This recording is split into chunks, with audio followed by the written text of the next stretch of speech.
Hi, I'm Nicola and today we're unboxing the new iPhone 16 Pro that launched today. I'll get it unboxed, share with you my first impressions and go over why I decided to upgrade.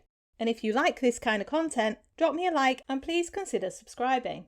So here it is, a simple yet elegant white box with a front shot of the iPhone Pro here. And turn it around, we have the peel tabs to open it up.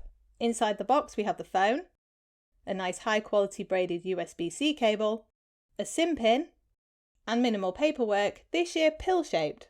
But shocker, there's no stickers. Again, it's another year of the titanium colours with natural, white and black with the addition of this desert titanium. With early photos shown, I wasn't sure about this colour, but seeing it now, I really like it. The pale colours of the Pro models is something that bothers me, as I prefer the vibrant colour lineup of the iPhone models. That said, this desert titanium colour is stunning. If you compared the phone to last year's 15 Pro, you'd notice that the phone has a slightly larger screen, as it's been increased from 6.1 to 6.3. And even though it has thinner bezels, overall this change means that the phone is now slightly taller and slightly wider. The weight has also increased slightly from last year's Pro too, but it still weighs less than the pre-titanium 14 Pro models.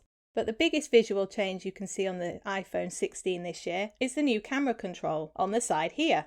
I'm hoping this is to become more useful than last year's action button, as I have never made use of that one. It's still set to silent mode. But I've high hopes for this camera control though. It's easily accessible, and I personally like having a dedicated button for the camera, as it's something I use regularly.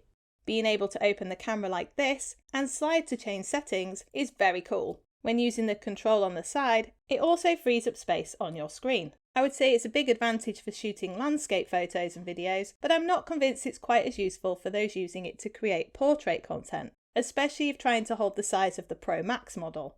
This year the camera on the Pro are the same as the Pro Max, so the Pro now has a 5x telephoto lens compared to last year's 3, which is very useful for capturing those sharper shots from further away.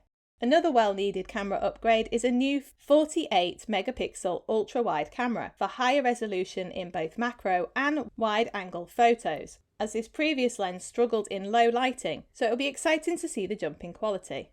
Compared to the 15 Pro, this iPhone 16 Pro is packing the new A18 Pro chip and an increased battery with up to 4 extra hours compared to last year's alone. So with a battery life of around 33 hours playback, and with fast MagSafe charging, there's no need to ever worry about running out of charge. I'm always so careful at protecting my iPhone and store it in a case, but this year with the addition of the camera control, unless using an Apple case where it's flush, I don't like the cutout on the side, so I'm very interested in taking out the AppleCare package. It seems such a waste to put it in a case with a protector on, especially with a ceramic shield tough glass, but I'm not sure. Have you had any experience with AppleCare? To anyone interested in buying this phone, the 6.3 Super Retina XDR screen with a typical 1000 nits brightness and up to 2000 nits for outdoor use, the iPhone always looks crystal clear.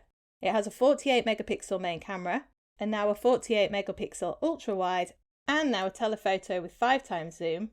The quality on iPhone is insane, and with the yearly camera upgrade, that's really the main reason I upgrade. Another upgrade this year is the ability to film in 4K at 120 frames, but to be honest, it's probably not something I'll take advantage of that often. This phone is a luxury upgrade for me from last year's iPhone 15 Pro, as to be honest, it's very similar, and of course the 15 Pro will receive the same iOS upgrades and Apple's AI once it launches.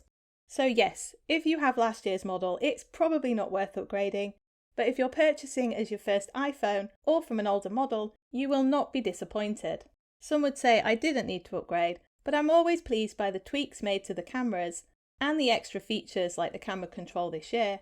So on first impressions, I love it and I'm excited to get testing it out.